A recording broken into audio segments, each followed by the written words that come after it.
Hello my dear student, welcome our Fast Guide Academy. Myself Ajay Verma, आपका science teacher. तो प्यारे बच्चों, अब तक हमने विलयन के बारे में जान चुका है। ठीक है, पिछले वीडियो में हमने जाना कि विलयन किसे कहते हैं। प्यारे बच्चों, इस वीडियो में हम लोग जानने वाले हैं विलयन के प्रकार के बारे में। ठीक है, तो चलिए बिना किसी देरी के शुरुआत करते हैं आज का लेक्चर।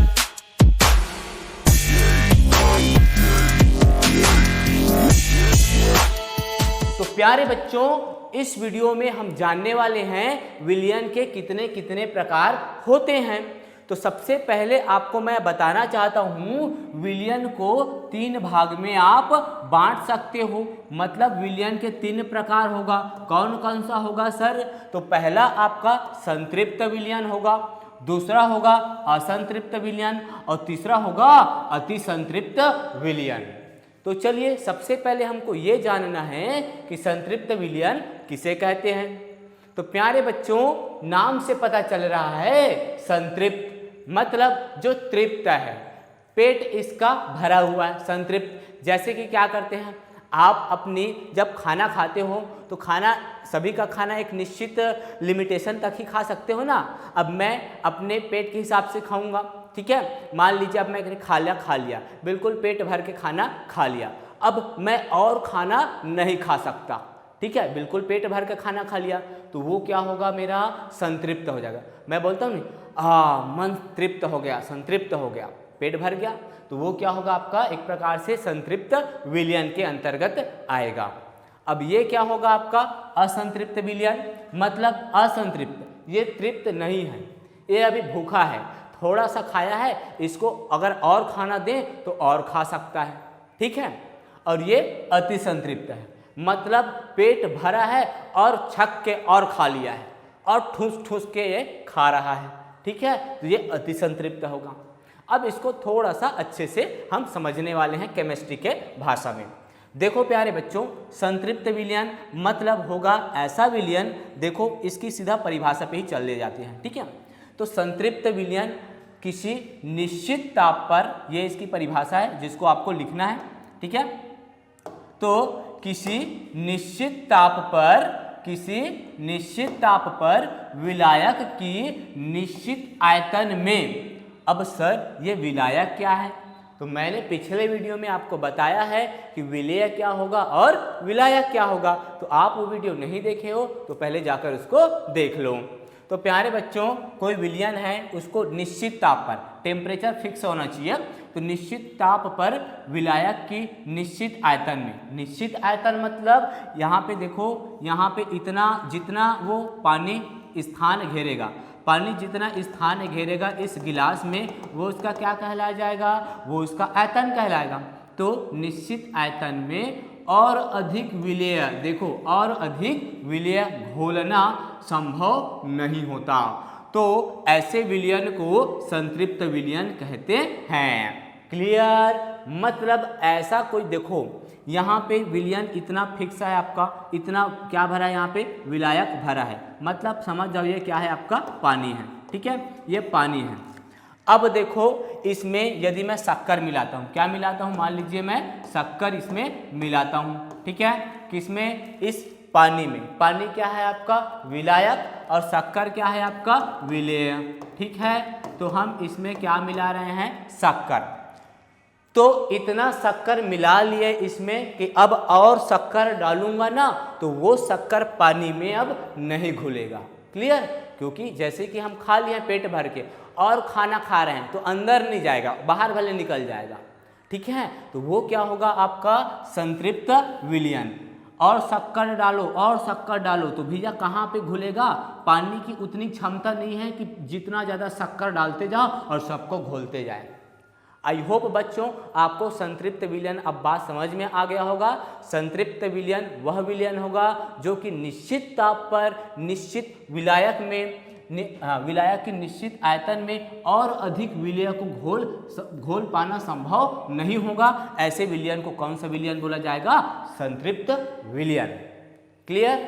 चलिए अब आगे विलयन के सेकंड प्रकार पे चलते हैं जो कि आपका है असंतृप्त विलयन। कौन सा है? असंतृप्त विलयन। तो देखो बच्चों ये क्या बोलता है, यदि विलयता स्तर से कम विलय किसी भी विलायक में घुला हो, मतलब देखो आपका यहाँ पे गिलास है, गिलास में यहाँ तक पानी भरा हुआ है, ठीक है, ये पानी भरा है तो पानी क्या हो जाएगा आपका? विलायक, ठीक है, ये पानी क्या हो जाएगा आपका? विलायक हो जाएगा। ठीक है सर, हमको ये पता चल गया कि ये पानी क्या है? विलायक। तो विलयता स्तर से कम विलय किसी भी विलायक में घुला हो, मतलब पानी आपका यहाँ तक है और आप उसमें एक चुटकी क्या डाले हो? शक्कर डाले हो, थोड़ी सी क्या डाले हैं इसमें? शक्कर, और ये शक्कर बहुत कम मात्रा में है। क्या है ये? बहुत शक्कर बहुत कम मात्रा में डाले हो। ठीक है, देखो अब यहाँ पर देखो जस्ट उल्टा हो रहा है। कैसे उल्टा हो रहा है? विलायक हो रहा है ज़्यादा, विलायक क्या हो रहा है? ज़्यादा, और जो विलेय है, मतलब यहाँ पे शक्कर क्या है जी? विलेय है, और जो विलेय है वो क्या हो रहा है? कम मात्रा में जा रहा है। इसका मतलब इस विलायक जो पानी है, विलायक है, उसमें आप और शक्कर मिला सकते हो। ये असंतृप्त है कि नहीं है? ये तृप्त नहीं है, ये अभी भी भूखा है, उसमें और शक्कर मिला सकते हो उस पानी में। तो ऐसे विलयन को क्या बोला जाएगा? असंतृप्त विलयन बोला जाएगा, जिसमें और शक्कर मिला के उसको घोल सकते हैं। क्लियर? आई होप बच्चों आपको ये असंतृप्त विलयन समझ में आ गया होगा। ये नाम से ही पता चल रहा है, असंतृप्त, जो तृप्त नहीं है, मतलब इसमें और विलेय के कण मिला सकते हैं। क्लियर? चलो उसके बाद अगला जो हमारा टाइप्स है वो है विलयन के प्रकार का थर्ड टाइप, जिसका नाम है अति संतृप्त विलयन। अच्छा, अति संतृप्त विलयन ये क्या है सर? ये तो पूरा क्या है? अति संतृप्त मतलब पेट भर के तो खा लिया है और इनो खा खा के पचा के और खाने की क्षमता रखता है, तो वो क्या होगा आपका? अति संतृप्त, उसके अंतर्गत आएगा। तो लेकिन हम लोग यहाँ पे विलयन की बात कर रहे हैं, तो हमको विलयन के एग्जाम्पल लेके समझना है। तो देखो अति संतृप्त, तो जब किसी संतृप्त विलयन को गर्म करने से उसमें और अतिरिक्त विलय और एक्स्ट्रा विलय की मात्रा को उसमें क्या कर सकते हैं? हम मिला सकते हैं।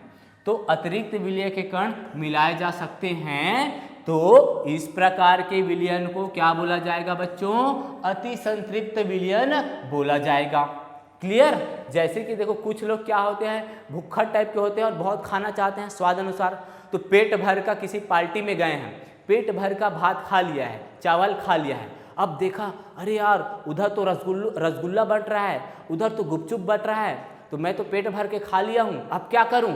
तो तुरंत पचाने के लिए इधर दौड़ेगा या इनो खा लेगा, इनो खाएगा, तुरंत पचाने की वो कोशिश करेगा, तो तुरंत पचाऊंगा भैया तो और खा सकता हूँ रसगुल्ला को, गुलाब जामुन को, गुपचुप को।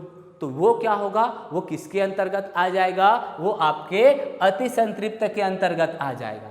अब हमको विलयन के केस में समझना है, तो ध्यान से देखो। कुछ बच्चे ना कुछ क्या होते हैं, थोड़ा सा माइंडेड होते हैं, थोड़ा तेज दिमाग होते हैं। अब हम छत्तीसगढ़ी भाषा में मैं आपको समझाने वाला हूँ, हमारे आसपास से रिलेट। तो आ जाते हैं अपनी औकात में।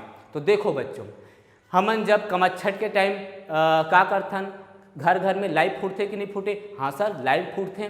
तो एक बच्चा क्या करेगा? ठंडा चाय लेगा, ठीक है, और एक बच्चे के पास है गर्म चाय।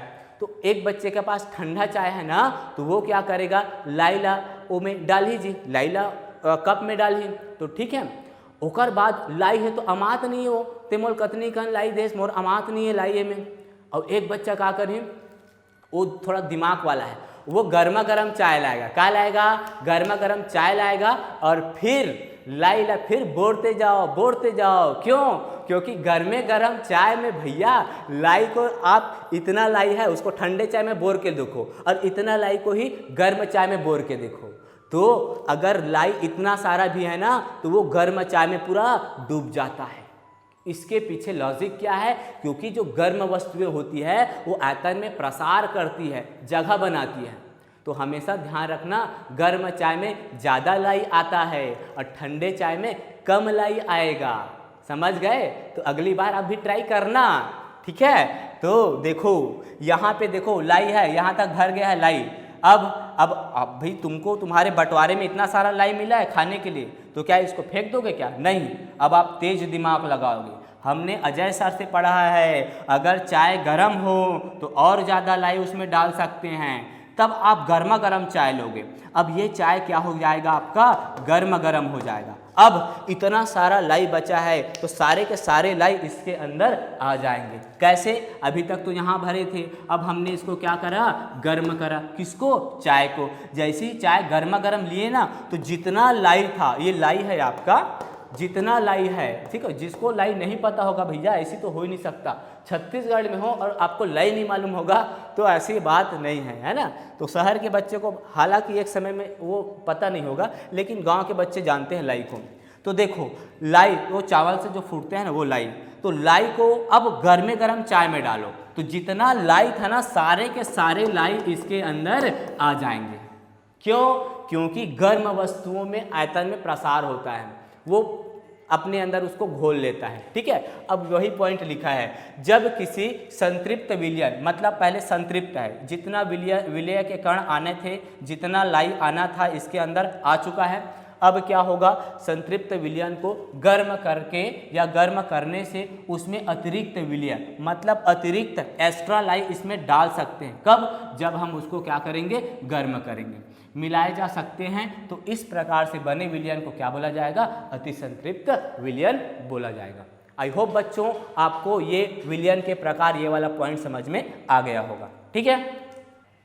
देखो बच्चों, हम लोगों ने जाना विलयन के प्रकार, कौन सा? संतृप्त, असंतृप्त और अति संतृप्त। अब देखो ध्यान से, यहाँ पर कुछ और है विलयन के प्रकार, जो कि विलयन में विलेय पदार्थ, कलर चेंज कर दूं, जो कि विलयन में विलेय पदार्थ की मात्रा के आधार पे उसको क्लासिफाई करा गया है, ठीक है। मात्रा के आधार पे मतलब किस विलयन में कितना विलेय कम है, किस विलयन में विलेय की मात्रा ज़्यादा है, उस आधार पर विलयन को दो भाग में बांटते हैं प्यारे बच्चों, जो कि आपका तनु विलयन होगा और दूसरा होगा सांद्र विलयन, ठीक है। देखो कितना अच्छा यहाँ पे क्लासिफाई करके आपको बताया जा रहा है। ये ऐसा इस टाइप का आपको बुक में भी नहीं मिलेगा। आप बुक में ढूंढोगे ना तो आप कंफ्यूजन हो जाओगे, कई जगह तनु विलयन दिखेगा, कई जगह आपको सांद्र विलयन दिखेगा, लेकिन आपको बहुत ज़्यादा कंफ्यूजन होगा। तो यहाँ पर मैं आपको बिल्कुल इस प्रकार से वर्गीकरण करके समझा रहा हूँ ताकि आपको अच्छे से समझ में आ जाए। तो देखो बच्चों, बहुत ही सरल है तनु विलयन, इसको इंग्लिश में ना डाइल्यूट बोलते हैं, ठीक है, DILUTE, क्योंकि आप आगे जब केमिस्ट्री पढ़ोगे तो ज़्यादातर तनु सांद्र का प्रयोग होगा, इसको इंग्लिश में डाइल्यूट बोल देते हैं, ठीक है। और इसको क्या बोलते हैं? कंसंट्रेशन, ठीक है। कंसंट्रेशन या CON भस के लिखा होगा तो समझ जाना, वो आपका कंसंट्रेशन है, मतलब सांद्र विलयन है। अब सर सवाल ये आता है कि तनु विलयन किसको बोलें और सांद्र विलयन किसको बोलें? तो बहुत ही सरल है, ध्यान से समझना। सबसे पहले आपको ये पता होना चाहिए कि विलयन किसको कहते हैं। अगर आपको नहीं पता तो मैं विलयन के बारे में वीडियो बना चुका हूँ, लेक्चर दिया हूँ, तो पिछला वीडियो आप जाकर अच्छे से उसको देख लें, समझ लें। तो प्यारे बच्चों, यहाँ पर आपको पता है कि ये देखो, ये आपका कोई विलयन है, ठीक है, ये क्या है? विलयन। तो विलयन कैसे बनता है भैया? तो विलयन में छोटे छोटे क्या होते हैं? विलय के कण होते हैं, और जब विलय के कण प्लस विलायक के कण जब दोनों आपस में मिल जाते हैं, तब इसी चीज को क्या बोलते हैं सर? विलयन बोलते हैं। अरे वाह, आप तो जान गए, ठीक है। तो इसी चीज को क्या बोलते हैं सर? विलयन बोलते हैं, जो कि आप पहले पढ़ चुके हो। लेकिन मेरा उद्देश्य आपको ये विलयन समझाने का नहीं, मेरा उद्देश्य है आपको तनु विलयन समझाने का। तो देखो बच्चों, जिसमें विलय, ऐसा विलयन जिसमें विलय के कण क्या हो? कम मात्रा में हो। विलय के कण कैसा हो? कम मात्रा में हो, और विलायक की मात्रा क्या हो? ज़्यादा हो, और विलायक की मात्रा क्या हो? ज़्यादा हो। ऐसे विलयन को हम लोग बोलेंगे प्यारे बच्चों तनु विलयन, जिसमें विलय क्या हो? कम मात्रा में हो, और विलायक क्या हो? ज़्यादा मात्रा में हो, उसको तनु विलयन। जैसे कि देखो, आपने ये पानी लिया है, ठीक है। अब मान लीजिए इसमें मैं खाली 1 चम्मच क्या ले रहा हूँ, इसमें 1 चम्मच ले रहा हूँ शक्कर। क्या ले रहा हूँ, 1 चम्मच शक्कर मैं इसमें घोलने के लिए ले रहा हूँ, ठीक है। तो तनु विलयन और सांद्र विलयन प्यारे बच्चों एक प्रकार से तुलनात्मक शब्द होता है। जैसे कि तुलना किस में होती है, जब दो वस्तु हो तभी तो तुलना होगा। जैसे कि ये बोलूँ, अभी इतना ही दे दूँ आपको, एक पेन दिखा रहा हूँ, तो ये छोटा है कि बड़ा, तो आप कैसे बताओगे ये छोटा है या बड़ा। इसकी तुलना करने के लिए किसी चीज़ को आना पड़ेगा कि नहीं आना पड़ेगा। अब बता सकते हो कि ये छोटा है कि बड़ा, अब बताओगे सर पेन बड़ा है। उसी प्रकार से प्यारे बच्चों तनु विलयन और सांद्र विलयन एक प्रकार से तुलनात्मक होता है। अभी आप इसको नहीं बता सकते कि ये तनु है कि सांद्र। अब एक और गिलास ले लेते हैं, ठीक है, एक और गिलास ले लेते हैं और इसमें भी पूरा पूरा क्या भरा है, अपना पानी भरा है, ठीक है। अब देखो, अब इसमें मैंने क्या करा, इसमें मैंने 2 चम्मच, कितना चम्मच, 2 चम्मच क्या डाला, शक्कर डाला। 2 चम्मच क्या डाला, शक्कर। और इसमें कितना चम्मच डाले थे, 1 चम्मच शक्कर डाले थे। और इस वाले पानी में कितना चम्मच शक्कर डाल रहे हैं, 2 चम्मच शक्कर डाल रहे हैं। इसका मतलब कौन तनु होगा और कौन सांद्र होगा, तो मैंने आपको बताया है कि जिसमें विलेय की कण कम वो तनु हो जाएगा और जिसमें विलेय की मात्रा ज़्यादा वो क्या हो जाएगा, सांद्र। तो इन दोनों में आप तुलना करके बता सकते हो कि सर इसमें एक चम्मच ही शक्कर डाला है, जब भी पानी, दोनों में पानी की मात्रा क्या होनी चाहिए, लगभग बराबर होनी चाहिए, ठीक है। तो दोनों में विलायक की मात्रा बिल्कुल बराबर है, लेकिन जो विलेय मिला रहे हैं उसकी मात्रा कम ज़्यादा है। इसमें कम है तो ये हो जाएगा तनु विलयन, और इसमें विलेय जो मिला रहे हैं उसकी मात्रा ज़्यादा है तो वो क्या हो जाएगा, आपका सांद्र। क्लियर। तो तनु मतलब पतला, सांद्र मतलब गाढ़ा। इतना बात आपको समझ में आ गया।